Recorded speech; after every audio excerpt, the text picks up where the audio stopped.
Professor Janet D. Carter-Blurg, and they're from the School of Social Work. They'll be presenting on Confronting the White Elephant, International Volunteering and Racial Advantage and Disadvantage.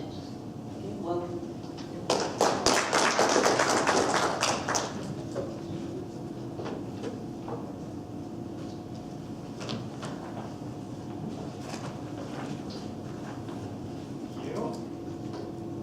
One of the reasons that we thought this topic was important to address is because racial issues are not addressed very often in development discourse. It's actually surprising when reading through scholarly journal articles how glaring this lack of discourse about racial issues are between nations. So there are things about like racial and ethnic conflicts within countries. When we talk about differences between the sort of wealthy countries in the global north and the lower income countries in the global south, there's not much talk about how race affects these issues. There's also discussion about sort of colonial history and the race issues in colonial history, but not about how that still is perpetuated today. So because of this, scholars describe racial concerns as the elephant in the room, or a blind spot in development discourse. And so we decided that this would be an important area to look at. The belief, and we're trying to show in this research, is that racial power structures and relations that existed during colonial times aren't dead, that they're still happening today through the structure of development aid and development cooperation. So what we're looking at specifically is how community members and staff members in low-income countries, in this case in Kenya, view themselves in relation to Western helpers or international volunteers. So this is part of a larger research project that we're looking at the impact of international volunteers in a number of countries. But what we noticed as we're doing some of the data analysis is that race kept coming up over and over again in the discourse that community members were talking about.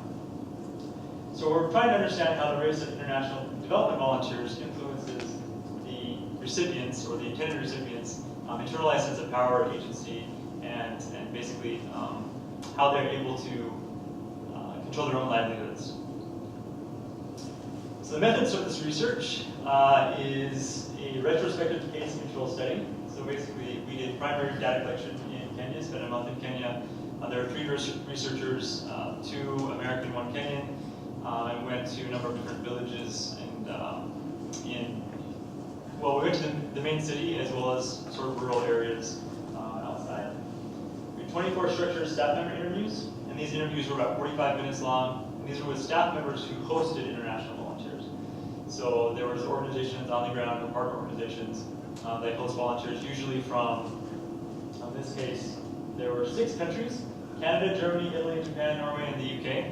So there were a lot of volunteers that these different organizations would host. We also talked with 59 community members who were basically interacting with the volunteers on the ground. And these community members, again, were both in rural areas and in urban areas. The workshops followed the UN Volunteers Evaluation Handbook methodology. So it was about a 4-hour workshop. We basically just have a conversation, dialogue, we'd have some activities, and through that, then we would get information. We did data analysis using in vivo. And this, I don't want to spend a lot of time on. Basically, we're saying that we looked at, again, urban, rural, both short-term and long-term volunteers. So volunteers sometimes go for 1 year, 2 years. They have higher skills. There's also shorter-term volunteers who sometimes are university students or young people. They go for 2 weeks to 3 weeks, something like that. And the volunteers, or the interview members, about half and half, male and female. For the data analysis,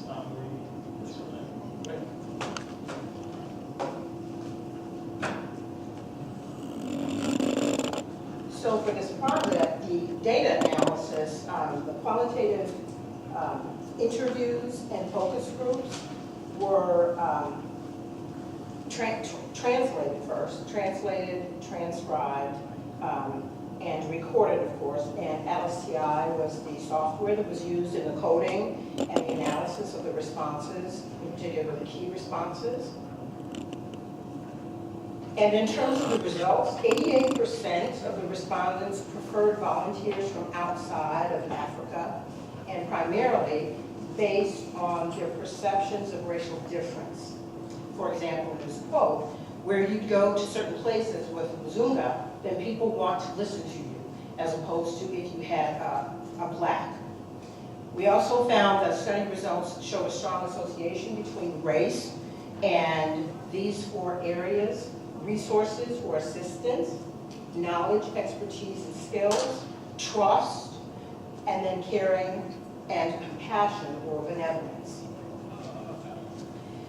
So regarding the association between race and resources or assistance, more than 90% of the staff members, the black staff members, believe that hosting a volunteer from outside of Africa increased their chances of receiving funding, while only 53% believed that a volunteer from another African country increased their likelihood of being funded. Also, the Kenyan staff members believe this perception of race and resources or assistance negatively affected their work within the community itself.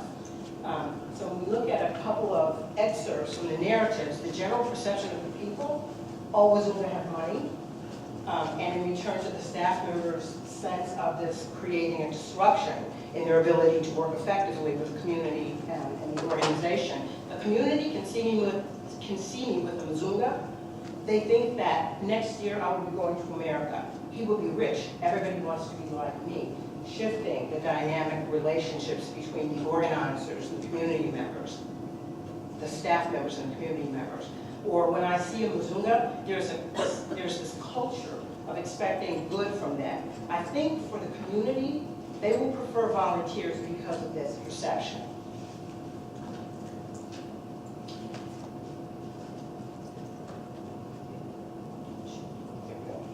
In terms of the association between race, knowledge, expertise, and skills, these 3 excerpts pretty much capture the respondents' perceptions around race and knowledge, expertise, and skills. When we get people like the whites coming to a country like ours, we think they're much better than us. White people usually know more than black people would know. And if my skin was white, personally I find this last excerpt to be particularly intriguing. If my skin was white, 90% of the time they will do it first, meaning the community members, they will do it first. Same information, and they will do it first. And then we'll ask, is this working? Around the issue of race and trust, 81% of respondents reported having a white volunteer working in their organization increases the trust others have of that organization, but only 38% believe the same of black volunteers. Race is also a factor, yeah. We believe people from Western countries, they don't have that culture of using people. My grandfather, when the question of where does this come from, how does it continue to permeate through generations, my grandfather, he was telling me that a Mzunga cannot lie. Even if he does something wrong, he will just tell you the truth. And then lastly, we also have what I call the Mzungu factor. When community members see a Mzungu, they believe now we won't have theft, because where the Mzungu come from, they don't tolerate this kind of corruption. As an American citizen, I'm just like,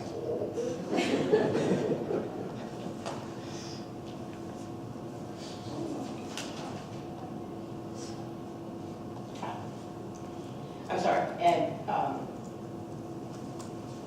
yeah, we're good.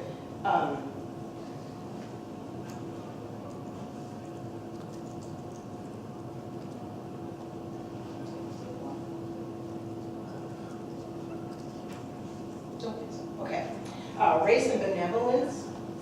When we look at this one, the intriguing pieces for me is despite European colonization, there tends to be a fairly common perception that Wazunda are more caring and compassionate than black Africans.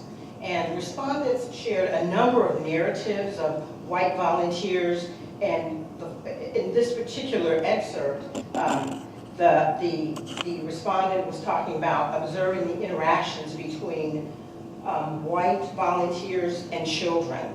And there are a lot of stories that were very hard to capture in some of these small quotes, but the one that expounds on this virtue of white volunteers, I think the message it makes to them, meaning the children and the youth, is that people care for us, people from so far, white people loving them, hugging them.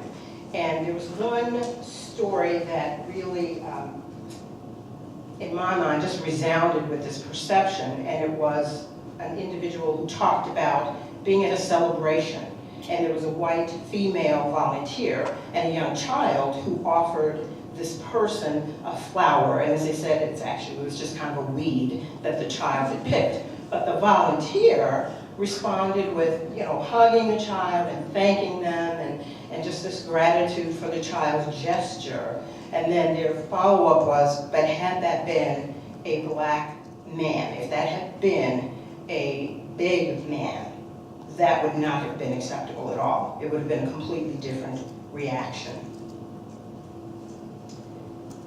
So there were some perceived advantages of working with black volunteers. They included 3 of the staff members and a very small number, but a handful of community members who indicated an actual preference for working with black volunteers from other African countries. One, because they felt that there was an easier fit and more of a mutual understanding. Also, they felt a tendency of African volunteers to work harder when labor manual was required, and that it was easier to speak more frankly and openly about development plans. And also, there seemed to be, I hope I'm capturing this correctly, sort of a sense of shared racial identity in the case of black international volunteers. So if the volunteers are from Africa, it is so easy for them to fit and to understand each other. Working with a black man who is an international volunteer, the community thinks that he is their own. The perception that volunteers from Africa tend to work harder when there's manual labor, and stated, again, the ease of frank discussion around plans of development. And then we identified 2 primary moderating variables, one being the duration of service and the level of cultural immersion. These seem to act as moderating variables, helping to break down some of those racialized assumptions and stereotypes.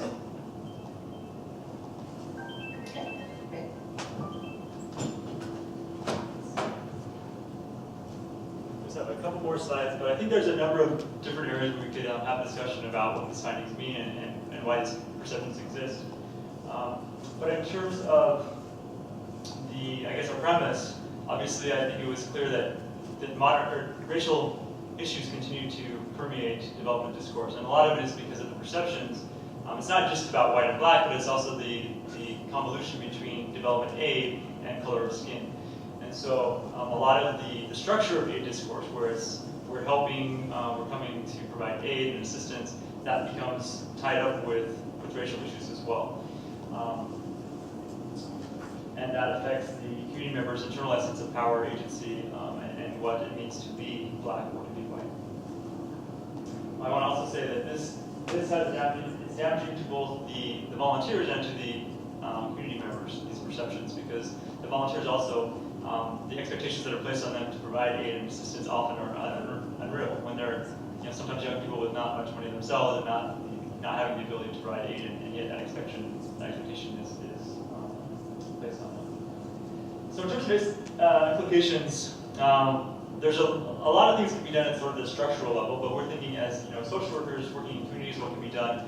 Volunteers, when they come home, they almost always say, we feel like we gained much more from this experience than we were able to give. And I would agree, having been a volunteer myself a number of times, the things I gained from the experience are much more than I was able to provide. But that isn't really reaching the community members. They don't really see how the things that they have to offer are being valued on the other end. So the consciousness raising or the mutuality of exchange is really important to emphasize that, to emphasize the strengths of the community members and what they're bringing to the different placements. And they also have implications, in this case, because we're social workers, we send social work students abroad, very important implications for students and terms of preparing them as they go abroad to understand these dynamics, to be self-aware of how their own race and their own perceptions of helping can affect themselves and the